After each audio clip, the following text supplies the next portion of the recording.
Iran and Israel, two of the Middle East's most powerful nations, are teetering on the brink of a direct, full-scale war. For years, they've been locked in a shadow conflict, fought through proxies, cyber attacks, and covert operations. But recent events, like the strike on the Iranian consulate in Damascus and Iran's unprecedented direct drone and missile attack on Israel, have shattered this fragile status quo. The shadows have receded, and the world is holding its breath. What happens next? Could this escalate into a regional firestorm that draws in global powers? To understand how we got here, we have to look back. For decades, this rivalry has been a defining feature of the Middle East. Iran, with its revolutionary ideology, has sought to expand its influence through a network of allies and proxies known as the Axis of Resistance, which includes Hezbollah in Lebanon and the Houthis in Yemen. Israel, on the other hand, has viewed Iran's nuclear program and its regional activities as an existential threat, carrying out targeted strikes and intelligence operations to counter them. This long-simmering conflict has been a deadly game of chess, with each side carefully calculating its moves. But now the players are making bold, direct moves on the board, and the risk of miscalculation is higher than ever. Let's talk about military strength. Both nations are formidable. Israel possesses one of the most technologically advanced militaries in the world, backed by the United States. Its air force is legendary, and it's widely believed to have a nuclear deterrent, though it has never officially confirmed it.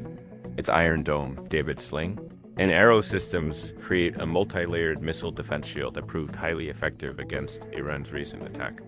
Iran, however, is not to be underestimated.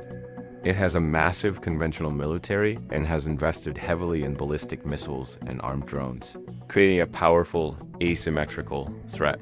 Its strategy relies on overwhelming adversaries with sheer numbers and leveraging its proxy forces to open multiple fronts. A direct war would be devastating for both sides and the entire region. It wouldn't just be missiles flying between Iran and Israel. It could ignite conflicts in Lebanon, Syria, Iraq, and the vital shipping lanes of the Persian Gulf. The economic consequences would be immediate and severe. Oil prices would skyrocket, disrupting global markets and potentially triggering a worldwide recession. The humanitarian cost would be catastrophic, with civilian populations on all sides bearing the brunt of the violence. This is why the international community, including the United States, Europe, and even regional powers like Saudi Arabia, is desperately trying to pull both sides back from the edge. Diplomacy is in overdrive. Back-channel messages are being passed, and world leaders are urging restraint. But are they listening? We're facing several potential scenarios. The best-case scenario is a de-escalation, where both sides take a step back, perhaps after a limited face-saving retaliation, and return to the familiar, albeit dangerous, shadow war. The worst-case scenario is a tit-for-tat escalation that spirals out of control into a direct, sustained conflict, dragging in the United States and other regional players. A middle ground could see continued but limited direct strikes that fall short of all-out war. The path taken will depend on the decisions made in Tel Aviv and Tehran in the coming days and weeks.